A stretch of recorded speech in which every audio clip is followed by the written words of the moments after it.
రాష్ట్రంలో ప్రధాన వార్తలు ప్రజా సమస్యలను మీ ముందుకు తెచ్చేదే గ్రౌండ్ రిపోర్ట్. ఇవాల్టి గ్రౌండ్ రిపోర్ట్ అందించేందుకు మా ప్రతినిధులు వేర్వేరు ప్రాంతాల నుంచి లైవ్ లో సిద్ధంగా ఉన్నారు.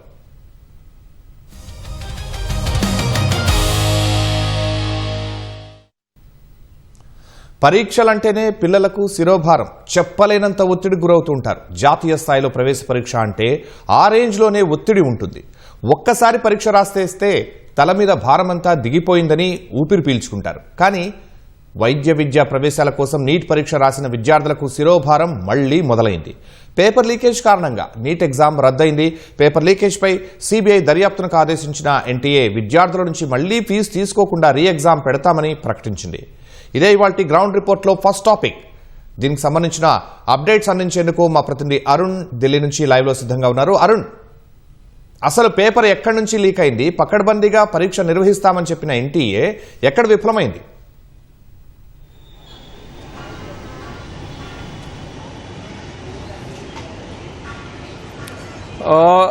ఈ నెల 3వ తేదీన నీట్ అండర్ గ్రాడ్యుయేట్కి సంబంధించినటువంటి 2026 నీట్ యూజీ 2026 పరీక్ష ఈ నెల 3వ తేదీన జరిగింది.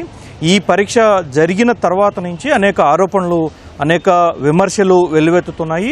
ఈ పరీక్ష లీక్ అయిందంటూ విద్యార్థుల వైపు నుంచే ప్రధానంగా ఆరోపణలు వెల్లువెత్తినటువంటి నేపథ్యంలో విద్యార్థుల తల్లిదండ్రులు తీవ్రస్థాయిలో ఆందోళనకు గురవటము, వీటన్నిటికీ సంబంధించి విచారణ జరిపించాలని చెప్పి డిమాండ్ చేస్తున్నటువంటి క్రమంలో దీనిపైన కేంద్ర ప్రభుత్వం స్పందించింది. నేషనల్ టెస్టింగ్ ఏజెన్సీ, కేంద్ర విద్యాశాఖ సంయుక్తంగా దీనిపైన నిర్ణయించి సిబిఐ విచారణ జరిపించాలని చెప్పి నిర్ణయించాయి. అయితే అంతకు ముందే రాజస్థాన్కి సంబంధించినటువంటి పోలీసులు కూడా దీనిపైన విచారణ చేపట్టారు. రాజస్థాన్లోని కోటా ప్రాంతంలో ఉన్నటువంటి ఒక ట్రైనింగ్ సెంటర్, కోచింగ్ సెంటర్లో ఈ పరీక్షా పేపరు లీక్ అయినట్లుగా 20,000 నుంచి 2 లక్షల వరకు విద్యార్థులు ఈ పరీక్షా పత్రాన్ని కొనుగోలు చేసినట్లుగా, అదే సందర్భంలో ఈ పరీక్షా పత్రాన్ని వాట్సాప్లో సర్క్యులేట్ చేసినట్లుగా కూడా రాజస్థాన్ పోలీసులు స్పష్టం చేశారు. రాజస్థాన్ పోలీసులు స్పష్టం చేయటము, దానిపైన పూర్తి స్థాయిలో దర్యాప్తు చేస్తున్నాము అని చెప్పి స్పష్టం చేసిన తర్వాత సిబిఐ విచారణకు కేంద్రం కూడా ఆదేశించింది. ఆ తదుపరి అనేక పరిణామాలు చోటు చేసుకున్నాయి. నేషనల్ టెస్టింగ్ ఏజెన్సీ గత 10 ఏళ్లుగా జరుగుతున్నటువంటి మొత్తం పరీక్షలకు సంబంధించినటువంటి వ్యవహారంలో గతంలో కూడా పలు సందర్భాల్లో లీకేజీలు జరిగాయి. ఈ లీకేజీల క్రమంలోనే 2024 సంవత్సరంలో దాదాపు 10 మందిని సిబిఐ అరెస్ట్ చేసింది. దీనిపైన సుప్రీంకోర్టు కూడా నేరుగా జోక్యం చేసుకుంది. ఆ తర్వాత పూర్తి స్థాయిలో పకడ్బందీగా నిర్వహిస్తామని చెప్పి నేషనల్ టెస్టింగ్ ఏజెన్సీ అప్పుడే ప్రకటించింది. ఆ మేరకు ఈ సంవత్సరం కూడా national testing agency under graduate పరీక్ష, నీట్ అండర్ గ్రాడ్యుయేట్ పరీక్షను నిర్వహించింది.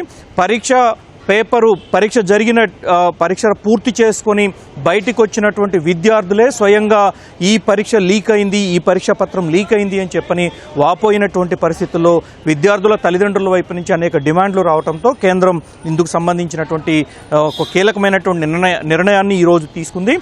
ఈ పరీక్షా పత్రానికి సంబంధించినటువంటి విషయంలో ఎంత పకడ్బందీగా చేసినా వచ్చినటువంటి లీకేజీలపై పూర్తి స్థాయి దర్యాప్తు జరపాలని చెప్పి కేంద్ర దర్యాప్తు సంస్థ సిబిఐని కేంద్ర ప్రభుత్వం కోరింది. ఆ మేరకు దర్యాప్తు కూడా ఇప్పటికే ప్రారంభమైనట్లుగా దర్యాప్తు సంస్థ వర్గాలు వెల్లడిస్తున్నాయి. ప్రధానంగా ఇప్పుడు కేంద్ర ప్రభుత్వం ఇచ్చినటువంటి ప్రకటనలో చూసుకుంటే, నేషనల్ టెస్టింగ్ ఏజెన్సీ ఇచ్చినటువంటి ప్రకటనలో చూసుకుంటే, పరీక్షా పత్రం లీక్ అయినట్లుగా వచ్చినటువంటి ఆరోపణలన్నింటినీ తాము పరిగణలోకి తీసుకొని ఒక దర్యాప్తు సంస్థ ద్వారా, కేంద్ర దర్యాప్తు సంస్థల ద్వారా దీనిపైన విచారణ జరుపుతున్నట్లుగా పేర్కొనడంతో పాటుగా ఇప్పుడు ఈ నెల 3వ తేదీ నిర్వహించినటువంటి అండర్ గ్రాడ్యుయేట్ పరీక్షని రద్దు చేస్తున్నామని, తదుపరి పరీక్ష మరికొంత కాలంలో నిర్వహిస్తామని, ఈ పరీక్షకు విడుదల చేసినటువంటి అడ్మిట్ కార్డులు ఏవైతే ఉన్నాయో, హాల్ టికెట్లు ఏవైతేనో అవి పనికిరావు, కొత్త అడ్మిట్ కార్డులు తామే విడుదల చేస్తాము, ఇది సంబంధిత ఏజెన్సీ ద్వారా మాత్రమే విడుదలవుతుంది, సంబంధిత అధికారిక పరమైనటువంటి ఏజెన్సీ వెబ్సైట్ నుంచే డౌన్లోడ్ చేసుకోవాల్సి ఉంటుంది, అందుకు సంబంధించినటువంటి అప్డేట్స్ అన్ని విద్యార్థులకు చేరవేస్తామని చెప్పి నేషనల్ టెస్టింగ్ ఏజెన్సీ చెప్పింది. దాంతోపాటుగా ఈ పరీక్షకు సంబంధించి ఎలాంటి రుసుము చెల్లించాల్సినటువంటి అవసరం లేదు కాబట్టి దాని గురించి ఆలోచించవద్దని, విద్యార్థులు తగిన రీతిలో పరీక్షకు సిద్ధం కావాలని చెప్పి స్పష్టం చేసింది. దాంతోపాటుగానే కొత్తగా ఏ ఒక్క విద్యార్థికి రిజిస్ట్రేషన్ చేసుకోవడానికి ఆస్కారం లేదు. ఇప్పుడు ఎవరైతే ఇప్పటికే రిజిస్ట్రేషన్ చేసుకొని ఈ పరీక్షకు హాజరయ్యారో, హాజరవ్వని విద్యార్థులు కూడా ఈ పరీక్షకు సంబంధించి రిజిస్ట్రేషన్ చేసుకున్నారో వారందరికీ తిరిగి మరొకసారి అడ్మిట్ కార్డులు ఇస్తాము. ఇందుకు ఎలాంటి రుసుము చెల్లించాల్సినటువంటి అవసరం లేదు. దీనికి సంబంధించినటువంటి అప్డేట్స్ అన్ని నేషనల్ టెస్టింగ్ ఏజెన్సీనే ఇస్తుంది. ఏవైనా అభ్యంతరాలు ఉంటే నేషనల్ టెస్టింగ్ ఏజెన్సీని సంప్రదించవచ్చు అని చెప్పి ఈరోజు ఇచ్చినటువంటి ప్రకటనలో స్పష్టం చేసింది. ధన్యవాదాలు అరుణ్.